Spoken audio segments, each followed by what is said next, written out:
Being a buyer in a low inventory market can be a little challenging because what happens is when a house comes on the market, it has all the bells and whistles, has been updated, and is priced right, what you find is it's going to be very competitive.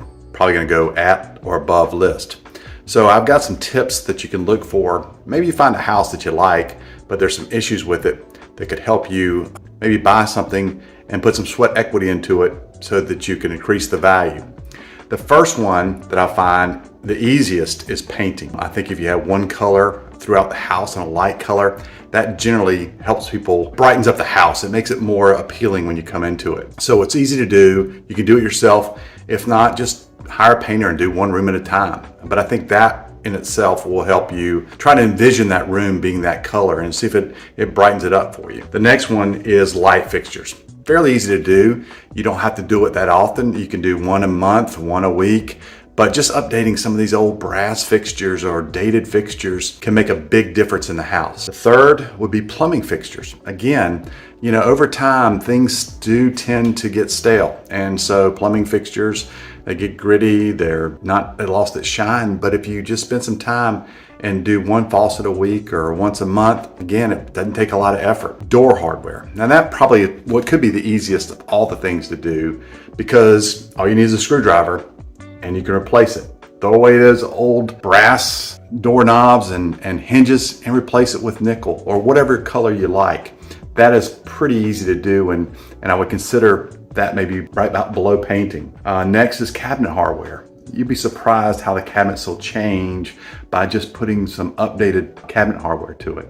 And maybe take a couple special ones and put where you have some glass doors. You can accent a cabinet and make a big difference in your kitchen. Another thing is since you've already painted the house, why not make an accent wall? You can take a dark color and maybe behind the television or behind a bed wall and just make that your focal point in that room or that just lightens it up a little bit so it's not the same color. The other thing you could do is shiplap. I mean, that's really big right now. So why not, get a carpenter to come out there and just do one wall and shiplap, and it could, maybe it's an entryway or maybe it's a focal point in your living room or dining room that you want to make an accent point. I think that's a great way to do that.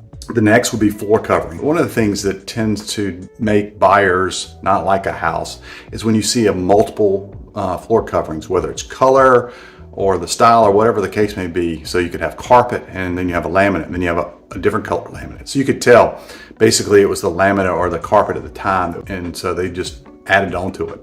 It's much easier if you just take it and before you move in, go ahead and have a carpet company come out or a laminate, which is really popular right now, or luxury vinyl tile. And that luxury vinyl tile is very durable, especially if you have kids and pets. I highly recommend it over wood. The next would be appliances. And you can wait on this one because you can wait till a Memorial Day sale, you can wait till a President's Day sale, and a lot of places do have packages that you can buy everything and replace it all at one time and make a big difference in the kitchen. Countertops are huge, so kind of consider maybe even redesign your countertop. If you have the old bar that's elevated, what I'm seeing now is most people want it flat. So just knock the bar out and make it one big counter. You can go with a quartz, which is real popular, very durable product, or you can go with the marble or granite. A lot of different colors and a great way to, since your walls are fairly neutral, it's a good way to add color to your kitchen. And then the last one, which is of course the easiest of all, is landscaping. You can be surprised if you spend some time, maybe get a designer to give you a plan that you can build over time. But go down to your local landscape store and ask them, what blooms at different seasons. So help me put some plants out there so that every season I have a little bit of color in my yard. And I think it's a great way to do it. You may need to do a soil test. You may need to see how the sun hits certain areas. So you have to play with it a little bit. But it's a great way to really make your house stand out. These are, 10 tips I think are fairly easy to do. So when you're thinking about that, when you see a house, envision those things being in place and how much it will cost you. And you may find that that's a better way to go in this market until inventory starts to pick up. Good luck house hunting.